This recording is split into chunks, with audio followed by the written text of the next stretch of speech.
สบายดีทุกท่านสบายดีข้าพเจ้าทงไส้พิซซ่าเพชรเมืองลาวเมื่อนี้เนาะข้าพเจ้าจะมาให้ความรู้เรื่องราวของการขับเคลื่อนองค์กรแต่เนาะขับเคลื่อนองค์กรไปสู่ความสำเร็จเนาะตามระบบนโยบายของบริษัทพลัสโกลาทุกท่านซึ่งในบริษัทพลัสโกลาเขาจะมีระบบในการเคลื่อนที่ชัดเจนเนาะซึ่งเขากับบริษัทกสิภาทีมงานขับเคลื่อนตามตารางวงกลมเนาะซึ่งในนามของ 3S1P Academy นี่ก็คือจะเป็น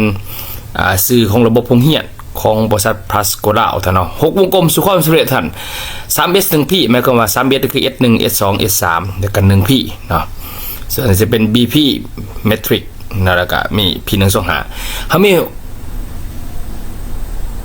6วงกลมท่านเนาะ 3S1P หมายความว่าในส่วนของ 3S1P นี่มันให้สมาชิกกับผู้นำผู้บริหารรับผิดชอบเนาะส่วนอีก2วงกลมนี้จะเป็นภาคของบริษัทเป็นคนรับผิดชอบโดยตรงท่านเนาะฉะนั้นถือว่าอันนี้คือเป็นแผนงานที่จะนำพาทีมงานของท่านไปสู่ความสำเร็จเนาะโดยที่ท่านเริ่มต้นจาก S1 ก่อน S1 แล้วก็ยับหลังจากสำเร็จ S1 แล้วเคลื่อนคนมาใส่ S2 เนาะสำเร็จ S2 เคลื่อนมาใส่ S3 สำเร็จ S3 เคลื่อนมาใส่ 1P นี่คืองานของผู้นำแต่ละคนเฮ็ด4วงกลมนี้หลังจากนั้นแล้วเนาะผู้ใดที่เป็นทีมเดี๋ยวอยากเติบโตเองอยากเป็นผู้บริหารเองจังคอยยับมาสู่ BP Metric เนาะ BP Execution Metric นี่จะเป็นกระบวนการพัฒนาต่อไปเนาะแล้วก็หลังจากนั้นก็จะเคลื่อนเข้าสู่กระบวนการ P125 ทุกท่านฉะนั้นใน6วงกลมนี่ก็คือนับแต่วงกลม S1 S2 S3 1P BP Metric หรือว่า BP Execution Metric หรือว่าจะเป็น P125แต่ละวงกลมนี่ที่เขาเคลื่อนนี่จะมีความหมายของแต่ละวงกลมเนาะที่แตกต่างกันและมีวัตถุประสงค์ที่แตกต่างกันทุกท่านแบบใดมาเบิ่งตัวนี้เนาะเบิ่งนี้ S1 ท่านเนาะ S1 นี่จะเป็นภาคเปิดทุกท่านคำว่าเปิดแบบเป็นเปิดตลาดเป้าหมายของ S1 เปิดตลาดนี้ก็คือหาลูกค้าขาจรเนาะฉะนั้นลูกค้าขาจรหมายความว่าเฮาเป็นกระบวนการที่ให้สมาชิกหรือว่าผู้นำที่อยู่ในระบบบริษัทเนี่ยสามารถที่จะหาลูกค้าขาจรได้เนาะลูกค้าขาจรหมายความว่าลูกค้าที่มาแล้วก็หายไปนั่นแหละเนาะแต่ว่ามันจะมีทั้งหมดอยู่3กิจกรรมด้วยกันที่ให้เฮ็ดอยู่ใน S1 ภาคเปิดตลาดนี้จะมี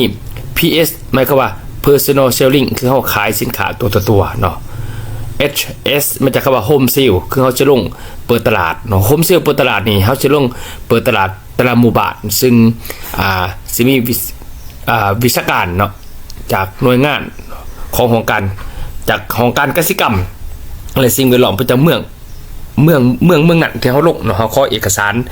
ลงครับเคลื่อนการตลาดรวมกับภาครัฐโดยตรงเนาะส่วน OPP ก็สิเป็นกระบวนการจัดกิจกรรมอยู่ที่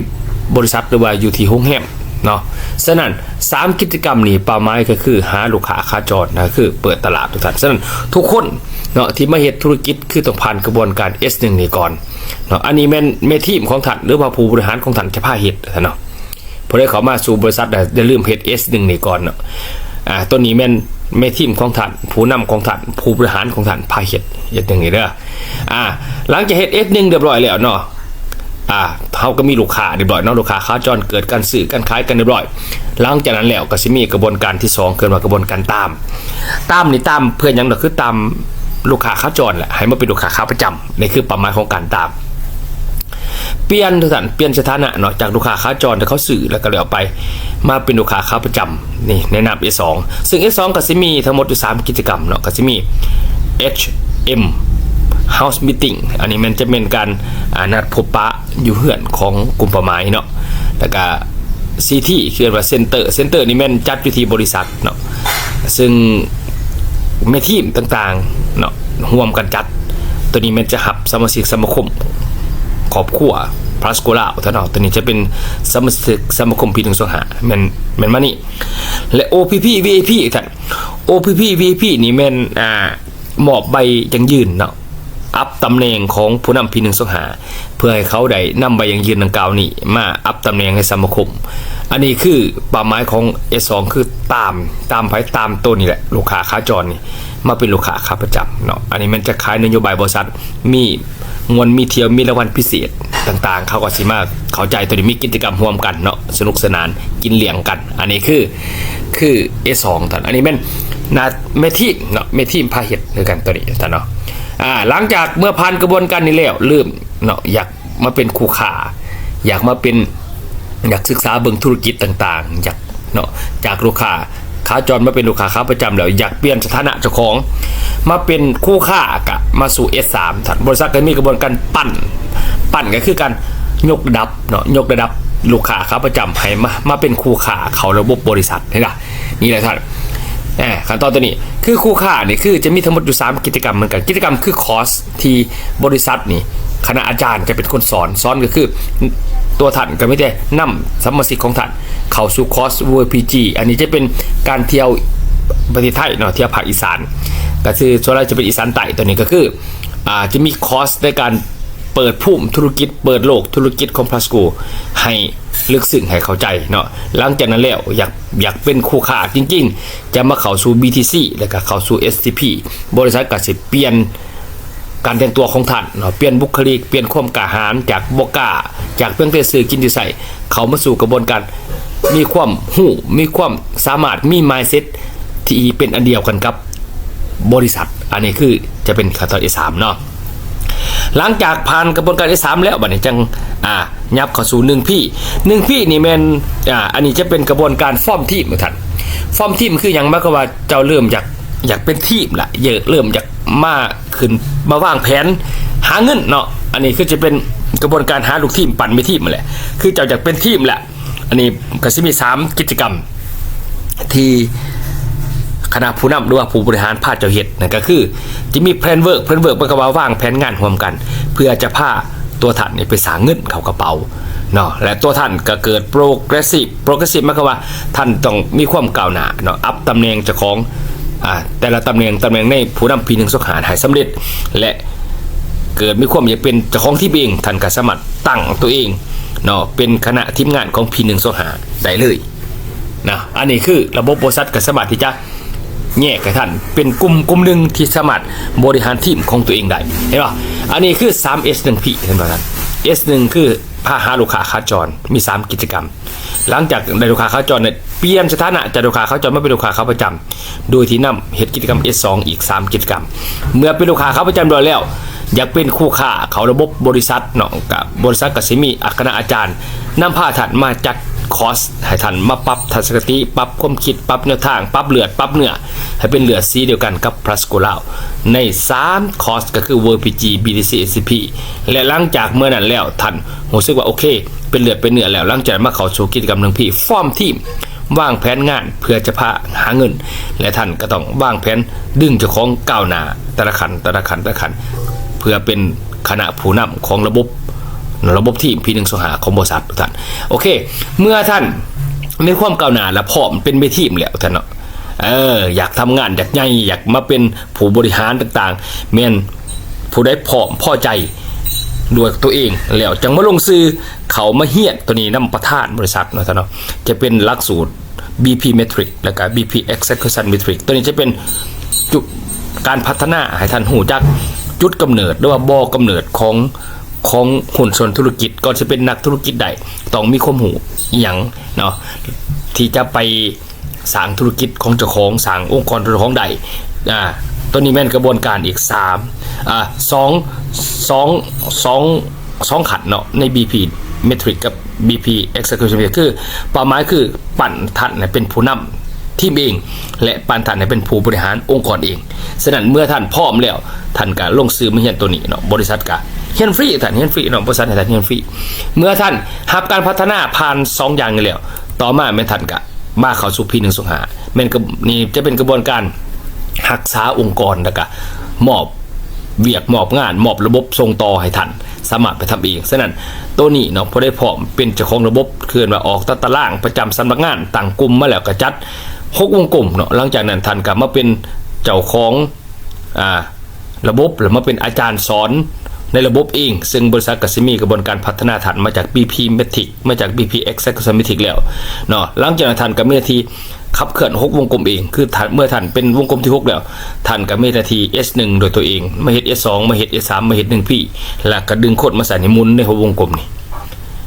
อันนี้คือวัตถุประสงค์ให้ดอกอันนี้คือหน้าที่ของแต่ละคนถ้าอยากเปลี่ยนเจ้าของเปลี่ยนสถานะจากคนธรรมดาให้มาเป็น เจ้าของระบบนี่คือเอาตัวเองมาขับเคลื่อน6วงกลมนี่ให้มันประสบความสำเร็จไปตามขันธมิตรเอาตัวเองมาเคลื่อนก่อนหลังจากเฮาเข้าใจเฮาก็เอาทีมของเฮาฝั่งซ้ายฝั่งขวาองค์กรของเฮาแต่ละมาขับเคลื่อนในระบบสุดท้ายแล้วท่านจะมีรหัสแบบแพสซีฟอินคัมโดยระบบมันพาทำส่วนสินค้ามันจะถือขายผ่านสมาชิกของเราอยู่ใต้องค์กรมันจะถือขายผ่านระบบ6วงกลมที่บริษัทเพิ่นพาเฮ็ดพาทำแบบอัตโนมัติท่านเนาะอันนี้คือกระบวนการแล้วมาเบิ่งใน6วงกลมนี้บริษัทก็สิตัวท่านเริ่มต้นเข้ามาบริษัทก็สิมีคณะพาเฮ็ดพาทำก่อนเนาะหมายความว่าแต่ละขันS1 S2 S3 1P BP Metric BP Execution Metric หรือว่า P125 6วงกลมนี่บริษัทก็สิมีคณะบริหารคณะจัดการพาติเหตุก่อนเนาะเริ่มต้นจาก S1 เปิดตลาด3ขั้นตอนนี้เนาะแม่นทันเข้ามาปั๊บสมิธทันเข้ามาพัวพันเนาะมาพัวพันมาวางแผนร่วมกับคณะผู้บริหารของบริษัทที่เพิ่นใส่เสื้อสูทสีกรมเนาะคณะนี้จะเป็นคณะที่บริษัทอนุญาตให้ลงเปิดตลาดแต่ละพื้นที่ร่วมกับของการเกษตรกรรมและสิ่งแวดล้อมของเมืองนั้นเนาะภายใต้กฎหมายภายใต้เอกสารขอตกลงหรือว่าใบแจ้งการใบคิดสัมพันธ์ต่างๆร่วมกับภาครัฐนั่นเองท่านเนาะฉะนั้นผู้ใดอยากให้ไปเปิดอยู่บ้านท่านอยากให้ไปเปิดท่านหรือว่าท่านอยากไปศึกษาวิธีการหาลูกค้าขาจรแบบใดที่ให้ถูกต้องถูกใจถูกกฎหมายท่านก็สามารถพัวพันกับต้นสายของท่านเนาะต้นสายก็คือผู้นำต้นสายของท่านที่เป็นผู้บริหารสูตรสีกรมนี่เนาะอันนี้บริษัทจะอนุญาตให้เฉพาะผู้บริหารนี่ผู้บริหารองค์กรนี้ในการรับผิดชอบ S1 เปิดตลาดฉะนั้นผู้ใดเข้ามาแล้วอยากไปศึกษาก็สามารถเข้าไปพัวพันกับต้นสายของท่านเนาะต่อมาหลังจากเปิดตลาดแล้วบัดนี้ S2 ก็สิมีผู้รับผิดชอบก็คือคณะกรรมการบริหารเนาะผู้นำที่ใส่สูทสีม่วงเนาะสูทสีม่วงนี่คือหมายความว่าเขามีหน้าที่เปลี่ยนลูกค้าขาจรให้เป็นลูกค้าขาประจำเนาะหมายความว่าท่านกับเขามาแล้วท่านกับไปศึกษาข้อมูลต่างๆเนาะกับคณะกรรมการบริหารนี่เพิ่นสิพาท่านลงวิธี